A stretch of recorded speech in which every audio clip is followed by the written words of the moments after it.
So hello and welcome you all to the एडल agriculture classes. आज के lecture में हम पढ़ेंगे past present status of the agriculture and the farmer in our society. मतलब इस वाले लेक्चर में हम बेसिकली देखेंगे कि पास्ट में क्या स्टेटस था हमारे एग्रीकल्चर और फार्मर्स का और अब प्रेजेंट में क्या स्टेटस है। Okay, so let's start. So here is a short syllabus summary कि क्या क्या हम लोगों ने ऑलरेडी कवर कर चुका है और क्या कवर करना है। सो हम लोगों ने ऑलरेडी ये वाले टॉपिक्स कवर कर चुके हैं। आज वाले लेक्चर में हम ये 4 to 6 वाला पार्ट कवर करेंगे। So let's start. तो अब बात कर लेते हैं status of farmer during the ancient period. Ancient period में क्या हाल चल रहे थे हमारे फार्मर्स के, इवन एग्रीकल्चर के। तो ऑलरेडी हम लोगों ने इंडस वैली सिविलाइजेशन, वैदिक पीरियड कवर कर चुके हैं, ठीक है। लेकिन हम इधर थोड़ा सा ब्रीफ में देख लेते हैं। जैसे एग्रेरियन सोसाइटीज़ की बात करें तो एडवांस्ड अर्बन प्लानिंग देखने को मिलती है, बहुत अच्छा इरिगेशन सिस्टम देखने को मिलता है। हमारी क्रॉप जैसे कि वीट, बार्ले, कॉटन, ये सब उगाई जाती हैं उस समय। कैटल रियरिंग भी बहुत एक कॉमन प्रैक्टिसेस चल रही थी। तो हम लोगों को ट्रेड देखने को मिलता है मेसोपोटामिया रीजन से। जैसे हमें आर्कियोलॉजिकल एविडेंसेस भी मिले हैं, जैसे कि सील वगैरह, है ना। लोथल जो गुजरात के अंदर है, वहाँ पे कॉटन का एक्सचेंज होता था, काफ़ी ट्रेड होता था। तो वहाँ से सील भी हमें देखी गई, एविडेंस पता चला कि इंडस वैली से हम लोगों को ट्रेड होता था काफ़ी ज़्यादा। वैदिक पीरियड में बात करें तो एग्रेरियन कम्युनिटीज़ बनी, वहाँ पे बहुत ज़्यादा एग्रीकल्चर प्रैक्टिसेस वो फॉलो करते थे। इवन एनिमल हस्बेंड्री एक प्रैक्टिस थी। ऋग्वेदा जो हिंदू स्क्रिप्चर्स की एक बुक होती है, उसमें एग्रीकल्चर प्रैक्टिसेस के बारे में भी दिया गया है कि कैसे प्लोइंग करते हैं, कैसे सोइंग करते हैं, कैसे हार्वेस्टिंग करते हैं। तो इन सब बारे में। थर्ड देखा गया कि कैटल एक बहुत प्रोमिनेंट रोल प्ले करते थे और बार्ले एक की क्रॉप माना जाता है इन द वैदिक पीरियड। सो अब आते हैं स्टेटस में ही एंशियंट पीरियड के टाइम पे ही। इस पीरियड में हम देखते हैं कि एग्रेरियन इकोनॉमी काफ़ी बूस्ट हुई, irrigation as well as in land management spread हुआ एग्रीकल्चर प्रैक्टिसेस का। इवन ट्रेड रूट्स हम लोग देखने को मिलते हैं कि एक्सटेंड करी गई। मौर्यन एम्पायर आता है। मौर्यन एम्पायर जैसे कि जो हमारे चंद्रगुप्त मौर्य थे उनसे स्टार्ट हुआ था। और इसमें लेकिन हम देखते हैं कि एक्सटेंसिव एग्रीकल्चर रिफॉर्म जो थे अशोका, एम्परर अशोका के पीरियड में देखने को मिलते हैं हमें।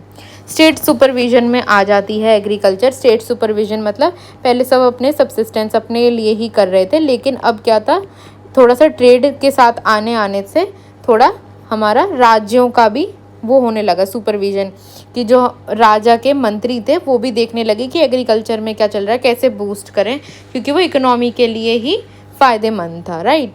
ऐसे ही इरीगेशंस को देखने लगे, लैंड ग्रांट्स देने लगे टू द फार्मर, जो कि आज के शब्दों में सब्सिडीज़ जिसे बोलते हैं वो सब, है ना। सो क्रॉप जैसे कि यहाँ पे राइस, वीट, बार्ले, पल्सेस ये सब उगाई जाती थी। गुप्ता एम्पायर में बात करें तो क्या देखने को मिलता है हमें कि बहुत ज़्यादा एग्रीकल्चर अगेन फ्लरिश करा था। इन समय में भी क्रॉप रोटेशन एक बहुत अच्छी टेक्निक, मतलब वो हमेशा अपनी टेक्निक्स को इम्प्रूव कर रहे थे गुप्ता एम्पायर वाले में। सो लोग जो थे तो वो इम्प्रूव करते करते, जैसे टेक्निक्स हमारी क्रॉप रोटेशन उस समय बहुत ज़्यादा चलन में आई। लैंड ग्रांट्स दिए जाते थे ब्राह्मण को, ब्राह्मण करते थे ज़्यादातर उस समय एग्रीकल्चर। तो होता क्या था, उनको ही ज़्यादातर हमारा ग्रांट्स वगैरह मिलते थे। Even temple supported agriculture development. उस समय टेम्पल्स भी जो हैं एग्रीकल्चर के फील्ड में थोड़ा ध्यान देते थे। तो देखा गया कि हमारे एग्रीकल्चर प्रोडक्ट्स अक्रॉस रीजन्स हमारे फैले जाने लगे। फिर आता है संगम पीरियड। संगम डायनेस्टी आपने सुना होगा, जो 3rd BC से 4th सेंचुरी तक चला। इसमें जो थे साउथ इंडिया वाला जो पार्ट है वो डोमिनेट करने लगा इंडिया में। तो होता क्या है, उस समय साउथ इंडियन एग्रीकल्चर बहुत ज़्यादा फ्लरिश करा, जैसे कि राइस, मिलेट्स, स्पाइसेस, ये बहुत ज़्यादा कल्टीवेशन में आने लगे। सोफिस्टिकेटेड इरिगेशन सिस्टम जैसे कि अक्कोट्टू, ये ऐसे कल्टीवेशन जो थे इरिगेशन सिस्टम जैसे राइस कल्टीवेशन के लिए लाए गए, तो काफ़ी एडवांस थे वो अपने समय के हिसाब से, राइट। तो ट्रेड की बात करें तो facilitated the exchange of the agriculture commodities. Again सबको अपने पीरियड में जो है एग्रीकल्चर को बूस्ट करना था, क्योंकि वो एक सोर्स था किस चीज़ के लिए, अर्न करने के लिए और अपनी इकोनॉमी को बढ़ाने के लिए। तो एक एग्रीकल्चर जो था, ज़्यादातर लोग एग्रीकल्चर ही करते थे। इवन अगर आज की सोसाइटी में भी देखें तो ज़्यादातर लोग हमारे क्या कर रहे हैं, एग्रीकल्चर ही कर रहे हैं। तो इसीलिए सपोर्ट करना एग्रीकल्चर को और उसके आसपास फॉर्म्स करना पॉलिसी, ये हमें बताता है एंशियंट पीरियड से हम देख सकते हैं कितना ज़रूरी होता है, कितना बूस्ट करा जाता है। जब हम हिस्ट्री पढ़ते हैं हमें पता चलता है कि मौर्यन एम्पायर इतना पावरफुल क्यों था अपने समय में, बुद्धिस्ट पीरियड इतना पावरफुल क्यों था, गुप्ता एम्पायर पावरफुल क्यों था, तो हमें ऐसे पता चलता है, राइट। अब बात कर लेते हैं, यहाँ पे मैंने स्टेटस ऑफ फार्मर्स जब भी आप पढ़ें तो उसको भी रेफ़र कर सकते हैं, क्योंकि इनसे ना ज़्यादा क्वेश्चन नहीं बनते हैं, राइट। लेकिन हम लोगों को थोड़ा सा रिवीजन करते समय थोड़ा सा चाहिए कि हम लोग जल्दी जल्दी पढ़ पाएँ, तो आप इस टेबल को रेफ़र कर सकते हैं, राइट। तो इसमें सबसे पहले अगेन इंडस वैली सिविलाइजेशन आता है। यहाँ पे मैंने की एस्पेक्ट्स दे रखे हैं, क्या की एस्पेक्ट्स थे, और यहाँ पे एग्रीकल्चर प्रैक्टिसेस मेनली कौन सी करी जाती थी। फिर इकोनॉमिक एंड सोशल इम्पैक्ट्स देखते हैं, फिर टेक्नोलॉजिकल एडवांसमेंट कुछ हो रहे थे, और यहाँ पे जस्ट है ना पिक्टोरियल रिप्रेजेंटेशन मैंने करने की कोशिश करी है। तो सबसे पहले आते हैं इंडस वैली सिविलाइजेशन के बारे में, जिसमें हमारी एडवांस अर्बन प्लानिंग देखने को हमें मिलती है। इंडस वैली में इरिगेशन सिस्टम काफ़ी अच्छा देखने को मिलता है। अगर एग्रीकल्चर के एक्सपेक्ट्स की बात करें तो कॉटन ये सब हमारे उगाए जाते थे। इवन ट्रेड हमें देखा गया कि फॉरेन ट्रेड्स भी होते, जैसे कि मीज़ोपोटामिया रीजन से। एक्सटेंसिव ट्रेड किसका, कॉटन का कहाँ होता था, लोथल में, ठीक है। स्पाइसेस का, टिम्बर का, इन सब का। सोशियो इकोनॉमिक इम्पैक्ट्स की बात करें तो अर्बनाइजेशन की वजह से सरप्लस एग्रीकल्चर में सपोर्ट करता था उन्हीं की इकोनॉमी को। ट्रेड होता है तो हम लोग फॉरेन एक्सचेंज, जब हम बोलते हैं कि फॉरेन मनी आना चाहिए तो फॉरेन एक्सचेंज यही तो होता है, राइट। अगर हम टेक्नोलॉजिकल एडवांसमेंट की बात करें तो अर्बन प्लानिंग, अगेन बातें सेम है, घुमा घुमा के हो रही हैं, ठीक है। तो आपको कीवर्ड्स पकड़ने हैं। इरिगेशन सिस्टम भी एडवांस हो गया, ड्रेनेज सिस्टम काफ़ी अच्छा था, राइट, उस समय का। अब तो आज इतने अच्छे नहीं मिलते, उस समय इतने बढ़िया थे। सेकंड हम बात करते हैं वैदिक पीरियड में। वैदिक पीरियड में क्या था, पहले लोग जो थे ना शेयर करके, मैंने बोला था वैदिक पीरियड में सब शेयर करके अपना एग्रीकल्चर प्रैक्टिसेस करते थे। लेकिन एंड तक आते आते क्या हुआ, प्राइवेटाइजेशन हो गया। ओनरशिप मतलब लैंड को डिवाइड कर दिया 4 टुकड़ों में, जैसे इसमें अगर जैसे 4 लोग मिलके काम कर रहे थे, अब 4 हिस्से कर दिए और सब अपना अपना लैंड पे खेती करते थे, मतलब प्राइवेट लैंड ओनरशिप हो गई। अगर हम बात करें यहाँ पे ploughing, sowing, harvesting, cattle rearing देखने को मिलती है। लेबर डिवीजन, जैसे कि प्लोमैन, लेबर का काम बांटे गए थे कि ये इंसान प्लोइंग कर सकता है, ठीक है, इसके पास बैल है तो ये प्लोइंग करवा सकता है, ठीक है। ये ग्रेन सोवर है, ये सिर्फ सोइंग कर सकता है। ये हर्ड मतलब हमारा गाय भैंस चरवा सकता है, ठीक है। एग्रीकल्चर टैक्सेस भी आने लग गए, जैसे कि बाली जो था उस समय वैदिक पीरियड में टैक्स का दूसरा नाम था, ठीक है। टैक्स का दूसरा नाम क्या था हमारा, बाली। अब हम इकोनॉमिक और सोशल इम्पैक्ट में देख लेते हैं कि payment in kind for the farm labour. हम लोगों को जैसे बार्टर सिस्टम पता है, ठीक है, बार्टर सिस्टम पता है, जिसमें क्या होता था, आपने कुछ काम किया तो आपको 1 किलो चावल मिल गए, तो ऐसे फार्म लेबर्स को दिया जाता था। State ship share typically around 1/16, मतलब अगर आपका लैंड है, ठीक है, तो अब आपको टैक्स भरना है जो कि बाली होता है, तो कितना शेयर, 1/16 शेयर हमें देखने को मिलता है कि इतना देना पड़ता था। फिर आते हैं मौर्यन एम्पायर पे। मौर्यन एम्पायर पे हम देखते हैं कि formalise land ownership under the state and the communal tenure, मतलब यहाँ पे एक फॉर्मुलाइज, पहले क्या था कि सबको पता था ये खेत जो है इंसान का, रामू का है सपोज, फिर शामू का जो है ये वाला लैंड है। लेकिन होता क्या था, कभी कभी लड़ाई आ जाती थी तो किसको पता चलेगा कि ये इसका है, ये इसका है, तो फॉर्मुलाइज हुआ land ownership under the state and the communal tenure, ठीक है। अब आते हैं एग्रीकल्चर प्रैक्टिसेस में। इसके अंदर तो एग्रीकल्चर एडवांस टेक्निक्स इसमें लाई गई। स्टेट ने सुपरवाइज करना चालू करा, टैक्स लगाना चालू करा एग्रीकल्चर प्रोड्यूस पे, इरिगेशन सब्सिडीज देने लगे, ठीक है। इकोनॉमिक ग्रोथ हुई, स्टेट का इंटरवेंशन काफ़ी ज़्यादा था। इमरजेंसी टैक्सेस, जैसे कि अगर हमारा राज्य में कभी कभी जैसे कि जब लड़ाई होती थी, वॉर का समय होता था, तो टैक्स लगाए जाते थे। रेगुलर टैक्स होते हैं और एक होता है कि tax on the time of crisis, तो यहाँ पे ड्यूरिंग द क्राइसिस भी टैक्स लगाए जाने लगे। अगर हम टेक्नोलॉजिकल एडवांसमेंट की बात करें तो इंफ्रास्ट्रक्चर बहुत ज़्यादा डेवलप हुआ था।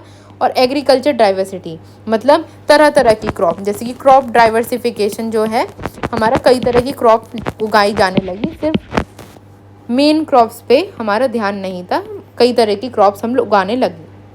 गुप्ता एम्पायर में हम देखते हैं कि कंटिन्यूड इवोल्यूशन हुआ लैंड ओनरशिप का, टैक्सेशन सिस्टम का। हम देखते हैं कई ओनरशिप्स, कई रिफॉर्म्स आए, कि अब ये कर लेते हैं, हम वो कर लेते हैं, तो ये चेंज होता रहा। क्रॉप रोटेशन कीवर्ड याद रखना है, क्रॉप रोटेशन, गुप्ता एम्पायर याद रखना है हमें। लेबर कैटेगराइजेशन हुआ again into the various classes, various classes में कैटेगराइजेशन हुआ लेबर्स का कि ये काम कर सकता है, और ये जो है सोइंग का जैसे वैदिक पीरियड में था, और भी सब क्लासेस बन गई। Introduction of agriculture credit system, एक क्रेडिट सिस्टम भी लाया गया जिसमें सब्सिडीज प्रोवाइड करी जाती थी to the farmers to do the agriculture work. अगर इकोनॉमिक प्रॉस्पेरिटी की बात करें तो कल्चरल इन्फ्लुएंस काफ़ी ज़्यादा था, प्रॉस्पेरिटी काफ़ी अच्छी हो रही थी, ट्रेड से हम ज़्यादा कनेक्शन बना पा रहे थे with the foreign exchange, even in the other state, other राज्यों से भी आता था तो उन्हें फॉरेन स्टेट्स ही कह देते हैं, ठीक है। तो यहाँ पे बहुत ज़्यादा कनेक्शंस बन रहे थे। एग्रीकल्चर इनोवेशंस काफ़ी हुए, कल्चरल एक्सचेंज सेम है, अगर ना भी याद आ रहा हो तो cultural innovations, cultural exchange, agriculture innovations, use these terms, okay. Sangam period में जैसे कि हमारे राइस, मिलेट्स, इन सबको उगाया गया, ठीक है। Again same, irrigation for the rice, अकट्टू, तो ये सब हमारे लाए गए। ट्रेड नेटवर्क जिससे फैसिलिटेशन हो हमारा एग्रीकल्चर गुड जो है हम एक्सचेंज कर पाएँ। Thriving trade networks, economic prosperity, ये सब हमारी चीज़ें देखने को मिली, सेम है, कुछ अंतर नहीं है। अर्बन डेवलपमेंट काफ़ी ज़्यादा हुआ, इवन कल्चरल इंटरेक्शन हुआ, ठीक है। साउथ इंडिया पावर में आया तो उन्होंने जो है अगेन अपना कल्चरल इंटरेक्शंस बढ़ाया with the other states also, तो यहाँ पे हमें कल्चरल इंटरेक्शंस भी काफ़ी ज़्यादा देखने को मिलता है। फिर आता है बुद्धिस्ट पीरियड। बुद्धिस्ट पीरियड में हमारे पोस्ट गुप्ता पीरियड भी बोल देते हैं, यहाँ पे रिफाइनमेंट एग्रीकल्चर टेक्निक्स का, emphasis on the irrigation, crop diversification के ऊपर बात करी गई, urban development, cultural exchange, sophisticated irrigation system बनाए गए। अब बात कर लेते हैं पास्ट और प्रेजेंट स्टेटस जो हम देख रहे हैं एग्रीकल्चर का, फार्मर्स इन सोसाइटी, उसके बीच में थोड़ा सा अंतर ड्रॉ कर लेते हैं कि क्या अंतर है। तो सबसे पहला आता है एक्सपेक्ट्स, यहाँ पे हम लोगों ने एंशियंट एग्रीकल्चर लिख रखा है और यहाँ पे हम लोगों ने मॉडर्न एग्रीकल्चर लिख रखा है, और फिर अंतर करने की कोशिश करी है on the basis of different aspects. तो सबसे पहला आता है हमारा टेक्नोलॉजिकल एडवांसेस।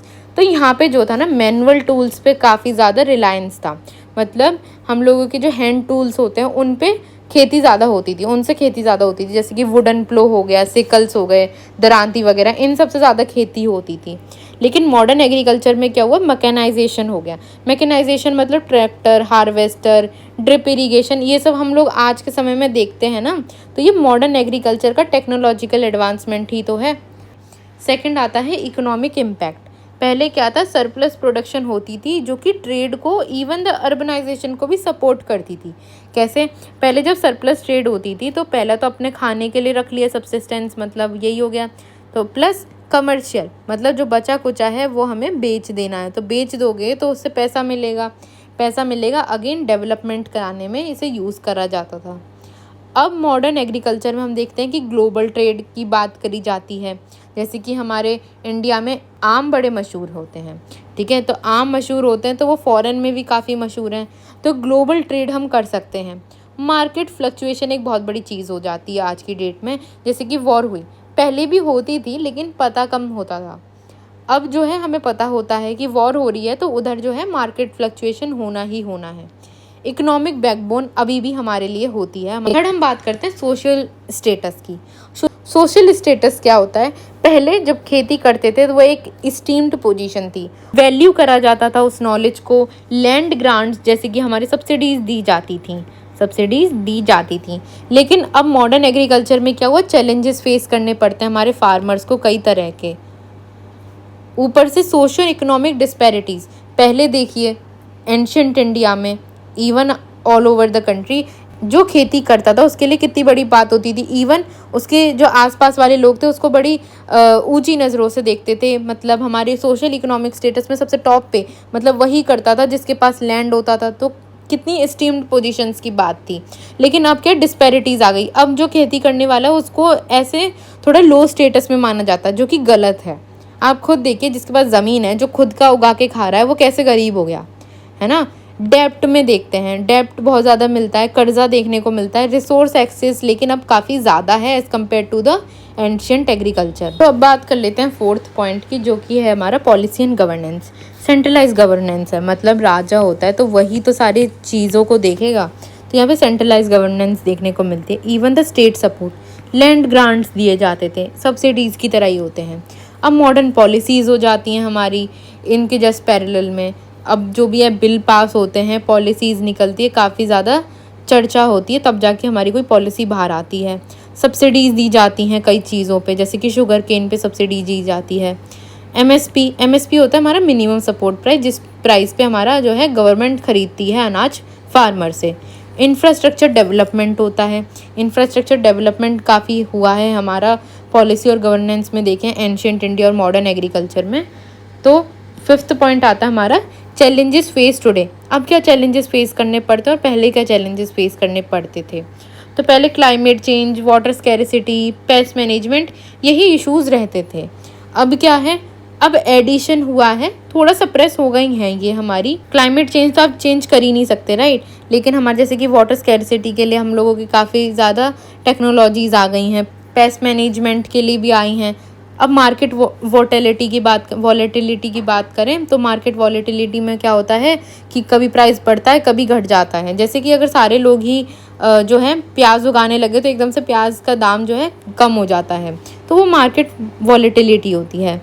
टेक्नोलॉजिकल अडॉप्शन, अब के लोग ज़्यादा टेक्नोलॉजी को अडॉप्ट कर चुके हैं।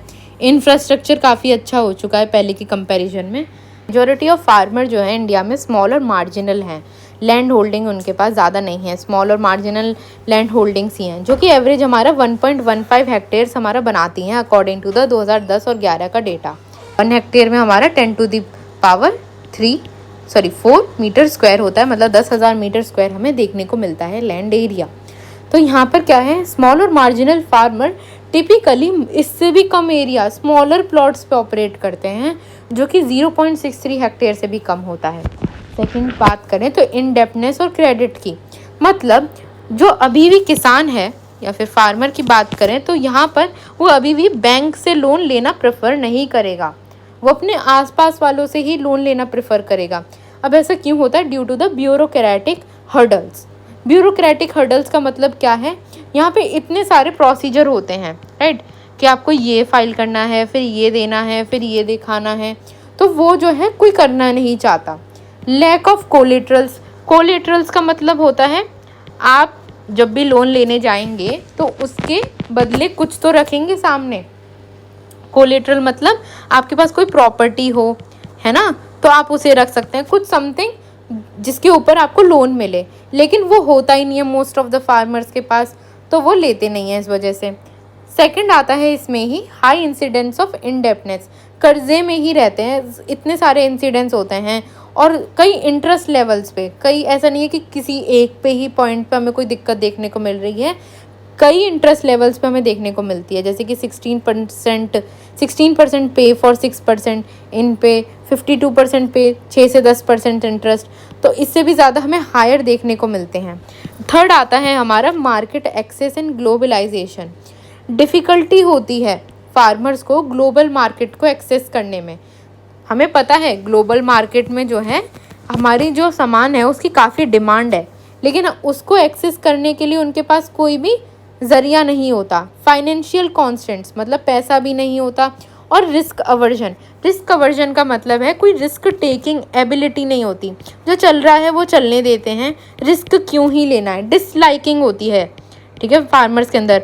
कोई भी अपना प्रैक्टिस जो वो सालों से कर रहा है उसे एकदम से वो नहीं छोड़ पाता, तो वो ग्लोबल मार्केट को एक्सेस करते ही नहीं है। और उनके पास एक और बड़ी चीज़ होती है लिमिटेड फंड्स, वो होता ही नहीं है। चैलेंजेस अगर हम देखें तो मार्केट डिमांड जो भी हैं और कंज्यूमर का प्रेफरेंस क्या है वो समझ ही नहीं पा रहे हैं हमारे फार्मर्स, तो उस वजह से वो भी एक कांस्टेंट बन जाता है। फोर्थ पॉइंट की बात करें तो टेक्नोलॉजिकल अडॉप्शन। तो टेक्नोलॉजिकल अडॉप्शन में क्या देखने को मिलता है कि मॉडर्न मशीनरी और टेक्नोलॉजीज़, काफ़ी लोगों पे आपको देखने को मिल जाएगी ट्रैक्टर है, लेकिन डेटा के हिसाब से 40.66% फार्मर्स ही उसे अच्छी तरह यूटिलाइज कर पाते हैं। So it's a very low ratio, low percentage है ना। फिफ्थ पॉइंट की बात करते हैं education and social practices. High level of illiteracy देखने को मिलती है हम लोगों को फार्मर्स के अमंग। काफ़ी लोग पढ़े लिखे नहीं होते हैं उनमें से, ऐसा नहीं सब, लेकिन काफ़ी लोग।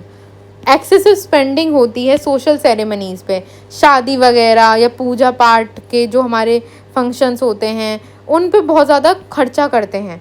उसकी जगह पे अगर वो नई टेक्नोलॉजीज़ को अपनाएं, है ना, अपने जो है स्टेबिलिटी करें उसको।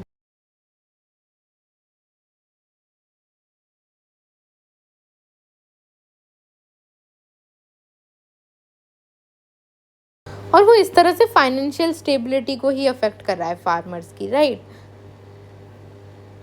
So that's all for the today's lectures. I hope आप लोगों को समझ में आएगा, and thanks for watching and have a nice day.